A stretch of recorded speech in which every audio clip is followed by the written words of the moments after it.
Ako si Staff Sergeant Francisco M. Turingan Jr., H79832, Infantry, Philippine Army.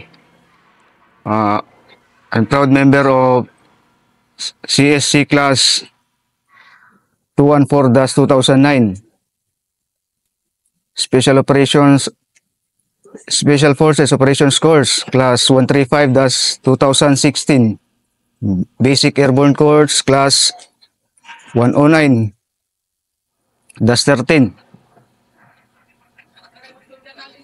Unit. Assigned sa 8th Special Forces Company under ng 3rd Special Forces Battalion. Ilang years ka? Magsi 16 years in the service na ako, Master. 16 years. Yes, Master. Marami-raming gera na yan. Mali, sa loob na 16 years, ano pa yung unit? Wala na akong naging ibang unit pa, Master. Kay simula pang pagka-private ko hanggang ngayon is nasa 3rd Battalion na ako, 8 companies. Talagang sa 8 company talaga ka na talaga. Oo, Pinanganak talaga. Kumbaga pinalaki. Oo, Master. So, nagtagal ka na sa 8 company. Ang dami mo ng experience dyan. Ang dami mo ng naging accomplishment. Kasama si 8 SF company. Sa mga laging ano mo, bago yan. Bakit SF? SF. Ang pinili. Yes, Ang Master. dami mga sa sundakan. Tutusin, Master. Sa SF, hindi ko pa alam yan sa una.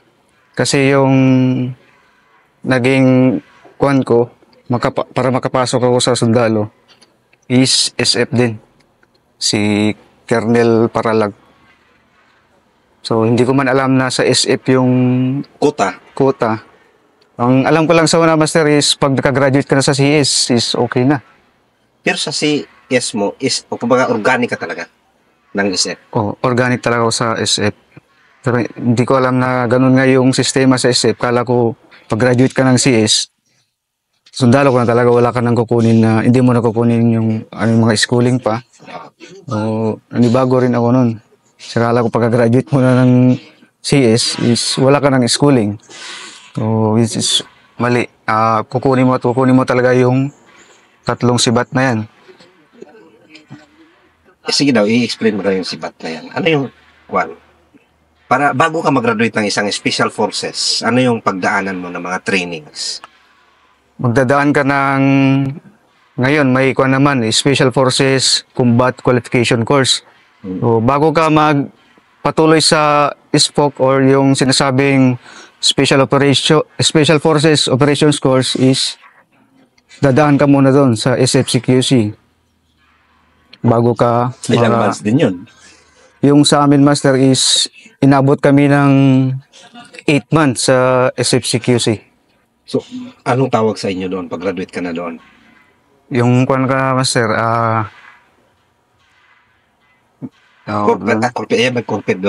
Kulpiridoro. Young blood. Pero hindi ka pa full-blooded isip yan. Dili pa. Parang kuan lang yan, Master. Parang permit ko lang para makausad ka doon sa for qualifications. Mag-qualified ka na, so pwede ka na mag-undergo ng SPOC. So, ilang sibat pa lang ngayon nakuha mo pag nag-graduate ka sa 8 months? Yung sa Kulpiridoro, Master, is isang sibat pa lang yung andun. So, wala pa yung sinasabi na 3 sibat dun. Okay lang kung hindi mo masagot. Ano ibig sabihin ng Kulpiridoro? Strike hard, sir. Ayun yung ibig sabihin. Kulpiridoro. Strike hard. So, pag nag-graduate mo na yun, proceed ka na sa specialization, right? Yes. Ilang months din yun? Nung sa amin, sa pag-spoke namin, is naabot kami ng halos 18 months. 18? Yes, Master. Kasi nasali din yung class namin sa Marawi. So, abang nagtitraining kami, pumutok yung Marawi. So, doon, pinadala rin kami nun. Marawi seeds ka rin? Oo, Master. Mamaya, ikwento mo yan kung anong buhay mo doon sa Marawi seeds. Oo, Master. So, parang nag-graduate ka after na ng Marawi seeds? After ng Marawi seeds, Master, is nag-graduate na kami. Pero doon sa Marawi, pinag-graduate kami doon. Pero pagbalik doon sa school is diretso pa rin kami sa training kasi hindi pa kami tapos noon eh. O diniretso pa rin namin yung training namin. Pero dineclare kayo as graduate din. Oo, sa Marawi. Wala nang nabawasan sa inyo. I mean, na recycle na nung dineclare na. Nung So, dineclare pagdating na na doon sa school, wala na. wala naman. Lahat na. Lahat. Lahat nakagraduate na. So, Sa Marawi, Sid, sa mga classmates mo, may nag-voice ng buhay doon kasi hindi rin maiwasan, Master. Meron din. Meron din talaga. ilan ang nano sa inyo? No? Estimate ko, sir, is 3. Kasi ang daming mga class noon na namatayan doon, di ba? Hmm. Hindi nakagraduate. Uniforme na lang yung nakaan dyan. Oo. So, yun pala yung pacing para makuha mo yung special forces. Yes. Anong specialization? Kasi Ah, may specialization. yes, Master. Yung kinuha ko na specialization is OI. Ano This yun? is Operations and Intelligence. So, choices yan. Yes. Yan yung mga choices doon. Marami yan, di ba? Maraming Marami. specialization. Isa yan sa pinakamahirap na specialization. Mahirap din po yung sa Operations and Intelligence. Kasi doon, tinuturo na yung about sa Intel matter. So, tinitrain na kayo doon. So, Doon iba pa pa lang. rin yung Intel, yung basic course. Iba pa rin yun. Pero yung sa, parang kuwan na rin yun, Master. Kasi doon sa school, tinuturukan na kayo doon sa labas. Doon, may mga practical na doon. So, halos pares lang yung application ng kuwan. Ah, Kung kukuha ka pa ng intelligence, mas madali na lang sa'yo. parang ganun, Sir. Parang, Kasi may background oh, ka na. No? may pundasyon ka na. 16 years, ang dami mo ng gera. Pero anong unahin mong hindi mo makalimutan na encounter mo? Yung unahin ko na hindi ko makalimutan na encounter, siyempre, Master, yung first na encounter ko is on January 30, 2010. 2000. 2010. Sige, ito, paano at saan yan? Ah, At anong yun mo dati? ang unit ko, ito pa rin, Master, yung sa 8 Special Forces Company. O, bali, na-assign kami sa 8 Special Forces Company December 24, 2009. Eh, O, alos mga isang buwan lang, sinama kami sa operation. private ka no? Private kami. Yun yung Bali, unang bautismo mo. yes, Sir. Okay. Bali, 3 kami na private nun, Sir. Mga kabats ko din. Oh, 3 din private na nasama doon.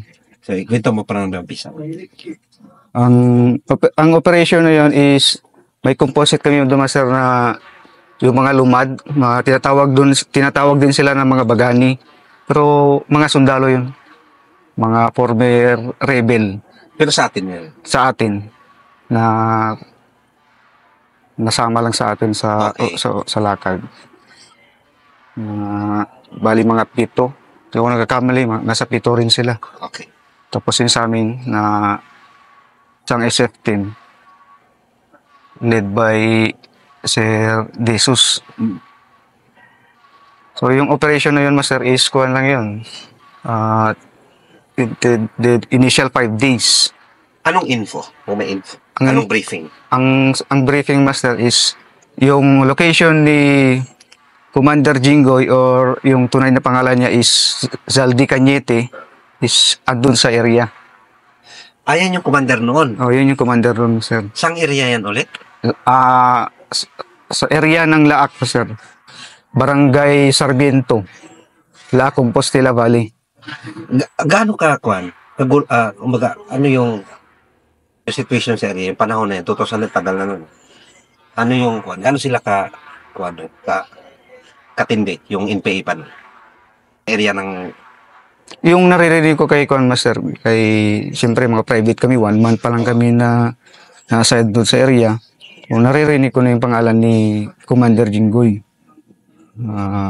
Nakukuha siya ng mga,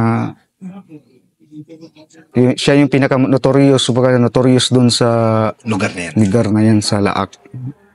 Bali siya yung Kwan, Master, is ang position niya is CO ng SRGU, o Sub-Regional Guerrilla Unit sa Compostela. So malakas pa talaga yung area na yan noon. Malakas. Yung time pa namin, malakas pa. 2010, di ba? O 2010. Okay. Okay, proceed tayo dun sa kwan. Balik tayo. Doon sa nung briefing kayo na ganito ganyan. Briefing. Bali, Master, dinaan ko, nilagay kami sa detachment muna. Sa detachment. Doon na kami nag-prepo. Sabay na nung positive na yung info, initial yung lakad is initial 5 days. So busy-busy kayo niyan kasi kayo yung work. Oo. Tapos sa private talaga, kayo yung busy talaga dyan. Sa lahat ng mga gamit kahit sa pagluto. Yun na yung kakargahin nyo eh. Oo. Hindi naman masyadong mahirap yung sa part ng private dahil sa amin. Kaya 3 man kami. Bali, naghati-hati kami sa bubuhati ng mga gamit ng mga pagluto. After nun,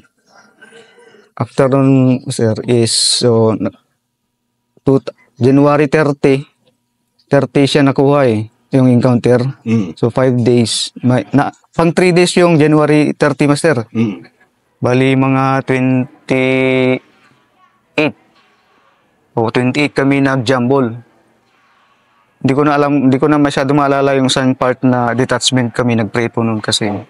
Pero 28 kami nag-jumble ng madaling araw. O puro kwa na yun. Pag jumble na puro ulan na yun, walang tigil na ulan yun. bakit anong terrain dyan sa area na? Ang terrain sa Bundok ba masyado? mabundok man siya, mabundok talaga yung part ng laak, sir, mabundok yan. Matubig. Ang matubig din mo, sir. May part na matubig, may part na hindi rin. Kasi puro lakad kayo niyan. Puro lakad din, sir. Ulan na yun. Ulan, puro ulan mo. Hanggang sa pang 3 days na nga yung pagka-encounter na, ulan pa rin yun, walang tigil na ulan. Pang 3 days nakuha na siya ng pang 3 days. Hindi, ikwento mo daw kung paano nyo siya nadikitan. Paano nagka-encounter? Ano yung umpisa? Ang pag-umpisa nun, Master, kasama naman yung Bagani. Tapos si Sir Jesus. Baga Sir Jesus, nasa gitna lang siya eh. Oo. Para siya yung magkukuman talaga kasi siya yung team leader namin. Pag-akyat namin may packet, Master. Tapos dito is high ground. Ito may daanan dyan. Ito mga FR na to, na dating FR sila, yung sasabi ko na Bagani, Master, is alam nila yung area kasi area din nila dati yun. Alam nila kung saan sila lulusot. Dito nga, pag akyat, may bahay. Andun sila. Andun yung Kalaban. grupo ni Commander Jinggoy. Nagkakuan pa eh, nagigitara pa yung iba, tapos nagkakantahan sila. Hindi kami nakuan eh, natulugan kasi malakas talaga yung ulan. Sumang-ayon yun. Oo, sumag-ayon yung panahon. Yun yung kagandahan ng umuulan talaga, yung pag naglalakad. Pag-akyat niya yung Bagani, nakita naman nila. So, pinutukan na nila. Nakuha naman si Sir Jesus na nakita naman yung kalaban. Tapos yung sa amin is palo na lang kami sa kanan. So, nagkaputukan na nga doon sa loob, sa mismong bahay. Yung dito on the spot doon, Master, is dalawa talaga yung dito on the spot doon. Yung isa, gumagapang pa isa eh. Kasi may yung paa niya, Master. Tukod? Malapit na mabali. Pinipilit niyang Pinipilit niyang gumapang palayo pero wala. Hindi na niya makaya. So, Ang kinamatay lang, Master, is ko na lang. Ubusan na lang dugo yun. Mga 5 minutes lang din siya yung tinagal ng buhay niya. So, yung bali tatlo, Master. Yung isa, lumublob sa putikan. Lumublob sa ilalim ng bahay ba. Tapos may putik man, Master, kay kuan man, umuulan man. So, lagyan niya ng putik yung mukha niya. So, hindi siya nakilala. Nung katagalan naman, nung wala namang putukan, Siyempre, yung mga kasama din namin ng mga bagani, ina-identify natin sa kanila. So, nung nakita nila yung isa, yung buhay, nakuha nila, na-identify nila na yun na nga yung si Commander Jinggoy. Kahit ano pa yung sabi nila, kahit ano pa yung ilagay niya sa mukha niya, kilala na niya. Si Commander Si Commander Jinggoy kasi naging tao niya yan dati. Bata pa siya. Bata pa si Commander Jinggoy, sumasama na rin talaga sa kanya. Hindi lumusot yung paglagay niya ng putik sa kanyang mukha. I-identify naman siya na siya si Commander Jinggoy. May tama man siya. May tama man din si Commander Jinggoy. So, binigyan agad natin ng first aid agad. Tinuro ka ng dextrose. Yun yung unang ginawa ni utos ni team leader namin. Nabigyan ng kuwan. Pero may on the spot na ibang patay. May on the spot na. Doon pa lang sa loob ng sir, yung dalawa patayin talaga yung kuwan. After 5 minutes, patay na rin yung isa. Kumagapang pa. Nagtagal yung putukan. Mataas na yung 3 minutes. Kasi na-surprise sila. Oo, na-surprise sila. Nakareact man sila pero wala. Huli na yung pag-react nila kasi nakauna na kami. Nakauna na kami magpaputok. More or less, gaano sila? Ilan sila? Ang estimate ni Don Master is 1 lang yun sila. Yung sa info din parang 5 to 7 ang Nandun. nandun. Pero high value yun. High value yun. Yun yung pinaka high value sa time ni Commander Jinggoy. So, kayo pala yung nakakuan doon pala talaga. Sa kamay nyo pala nahulog po. O sa amin. Commander Jinggoy. O sa'yo, ano yung kuan mo doon? Kasi first encounter mo yun eh. Yes. Ano yung feelings noon na? So, yung feeling talaga is, siyempre, Master, is first time. Natakot din talaga. Pero doon nga, pagputok naman na, makita ko man yung mga kasama ko na inaalalayan din kami, lalo na yung mga senior namin. Ganun ba? Oo. Yun yung kagandahan doon, sir. Kasi yung mga senior namin is inalalayan kami mga private. Hindi nila kami iniwan ba.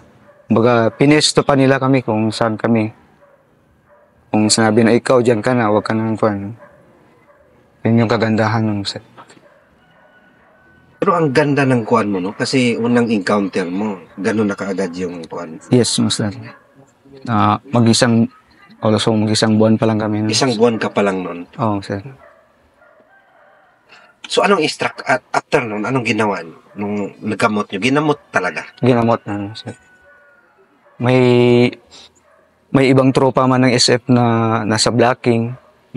So, pinakuan na lang, pinamove sa amin, pinadikit sa amin para yung sa security din namin ba. Para magdikit na lang yung tropa doon. Mag-intact na lang yung lahat ng tropa doon. Yes, talaga, matagal na pala talaga no, na pag ang kalaban, gamutin. O, matagal lang sir. Ang paghaul naman kay na chopper naman yun, kaganda din nun. May chopper na. Nagsundo ba? Parang tumigil na rin yung ulan nun sir. Pagka umaga pa yung pagka umaga yung paghaul kila Commander Jinggoy. Doon kami natulog pa muna sa encounter site. Kumaga pinag-anuhan nyo pa yun. Oo, doon pa. Kumusta naman ang tropa that time?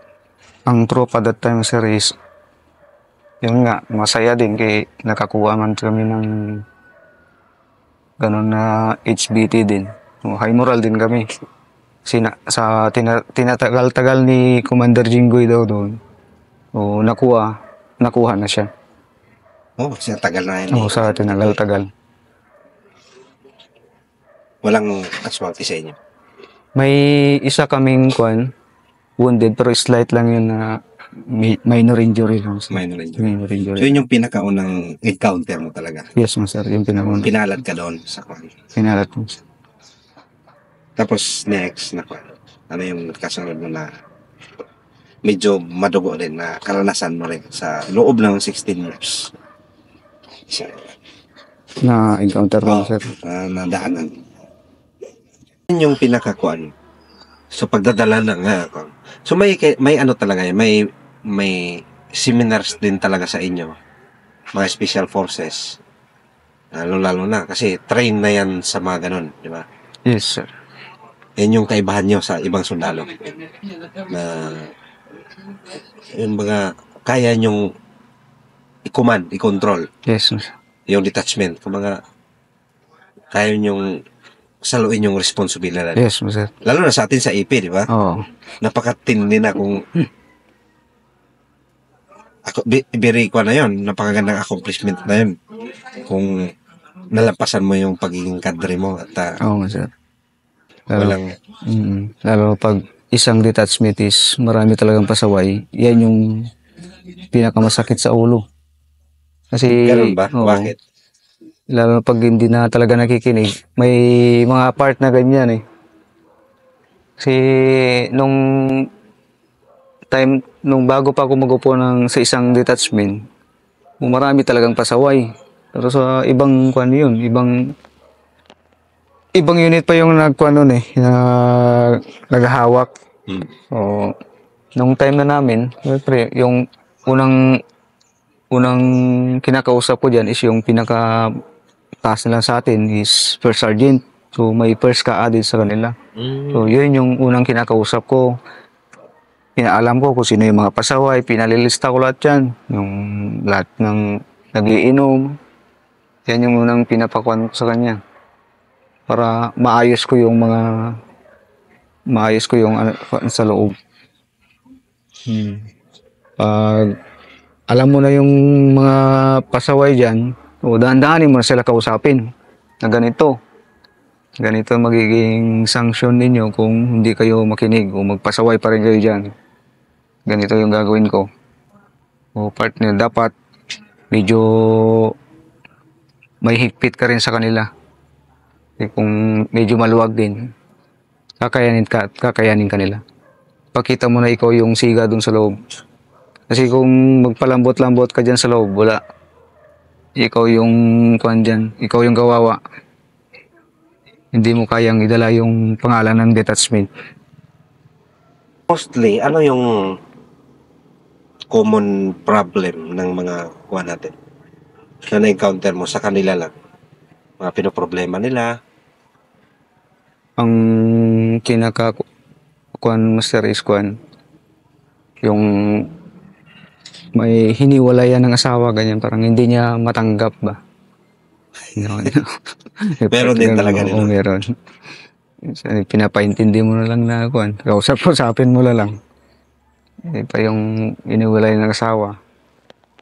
Kasi ang hirap din ng buhay nila kasi kaunti nga lang yung sahod. Buti nga ngayon, Oo, master, lumaki na, di ba? oo sir. Medyo ganado na sila. Ganado na silang lahat mag-duty. Oo, ang babait na nila Oo. siguro. Ewan ko Oo. kung may pagbabago. Hindi, noon. Compared ngayon. Ngayon, mas malaki ng pagbabago kasi yun nga, gaya nga ng sabi yung sir is medyo tumaas nga yung sahod nila. Oo. So, nagpapakitang gilas na rin sila. So, dati man, okay man yung sa area namin sir is wala mang problema, nakakuha na Kumbaga, snappy na ngayon, nadagdagan pa. nadagdagan pa, parang gano'n sir. Marami din kayong mga accomplishment din na involving sa ating mga boss. Meron mga master, lalo na sa eskwelahan, yung sa bayanihan, gano'n master, sinasama ko yun sila. Basta lahat ng mga may kinalaman sa trabaho nila, yung security assistant sa mga barangay, sinasama yan sila. Ilang kayo sa isang detachment ang regular? Ang mataas yan master is dalawa yung regular. Kadre at saka assistant. Assistant, oo. Kadre yung commander at saka ano lang, XO. XO mo. So pag wala ka, yung mag-take over yung mo assistant. Yes, master. Anong rank dapat para maging kadre ka sa atin sa SF? Kung sa akin lang master is mas maganda yung medyo may taon na sa serbisyo. Yung mga 10 years, ganyan. Kahit corporal pwede yun. Opo, pwede yan. Basta medyo magtagal na sa sa field. Lahat ba ng kuan, SF company dumaan sa pagiging kadre, pag-handle ng kadre? Sa lahat ng depende sa area, sir. Kung may area na mag-handle talaga ng CAFGO, mag-handle ka. Anong specialty mo dapat para maging kadre ka? Tutusin wala namang Specialty. specific na specialty, master, is Specialization. oo, wala mang ganun. Yung sa amin lang is kaya mong dalhin yung detachment mo. Oo. So, kumbaga, built-in na yun. Oh, built-in na, sir. Ikaw na lang yung bahala dun sa loob. Kasi pinipili man ni CEO yan eh. Yung si CEO man yung kwan niya. So, pinagbuboto, Pinagawa yan, niya. iboboard yan. Oo. Ito, okay to, sabi niya. Hindi man pwedeng ilagay doon yung lasinggero. Ha?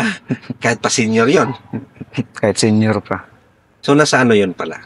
Mga attitude, behavior, kung paano ka magdala. Yun yung pinaka Ah, importante sa lahat. kaya mo magdala. Kaya mo magdala ng mga kakus. So, kumbaga kampante si CEO mo na ipapadala ka sa detachment commander. Oo. May tiwala sa'yo. May tiwala. Yun yung pinaka-importante, may tiwala yung CEO mo sa'yo. Lalo na yung mga senior NCO na magre-recommend sa'yo. Oo. Kasi hindi ka man, mapupunta na kung hindi ka i-recommend. Oo, sir. Kasi may ano man yan, ito pwede to, ito pwede to. Sino kaya sa kanilang dalawa? Hmm. So, yun yung ano, mga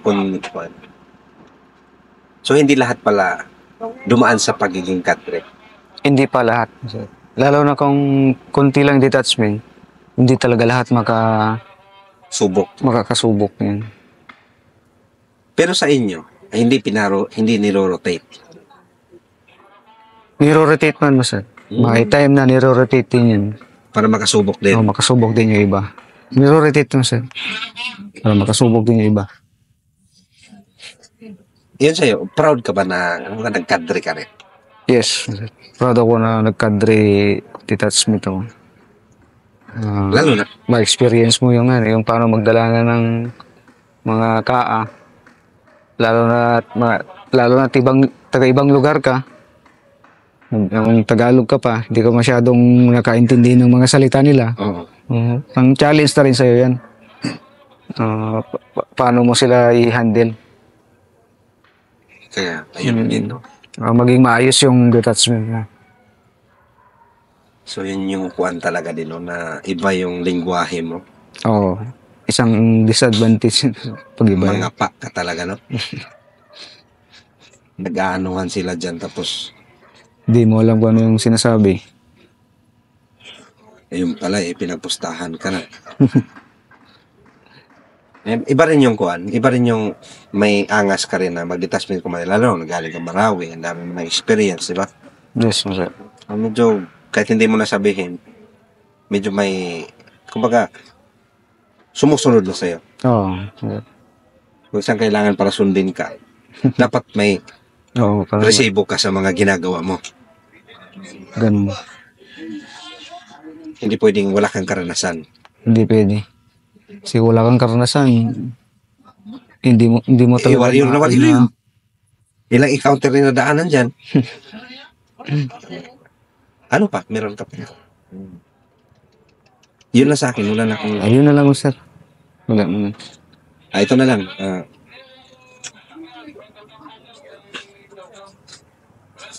Ito, sa pagsiservice sa bayan, pagsiservisyo mo. Kung may sasabihin ka, ano yon sa ating mga kabataang Pilipino?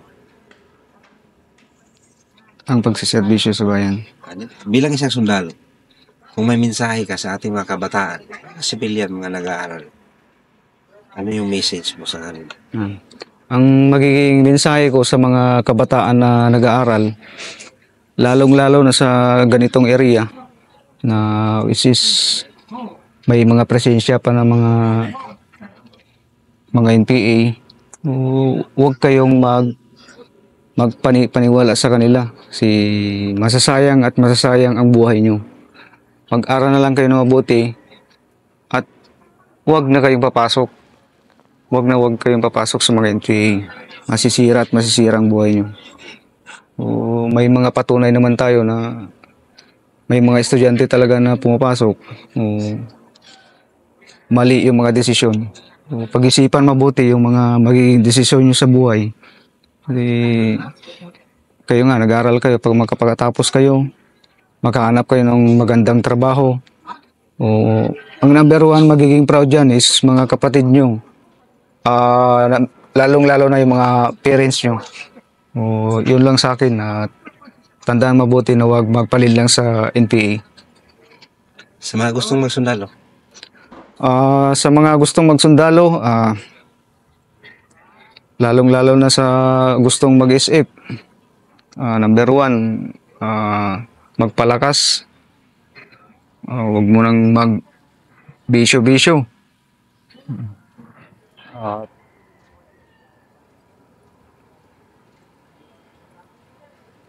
At pag-aral ng mabuti. Yan na lang yung yung gusto magsundalo. Ang pagiging sundalo ay napakagandang profesyon. So, makikita mo talaga dito yung dedikasyon mo para sa ating bayan kung paano ka makakatulong. Ayos, yun lang sa akin, Master. Unless kung may dagdag ka pa. Sir. Isa pa.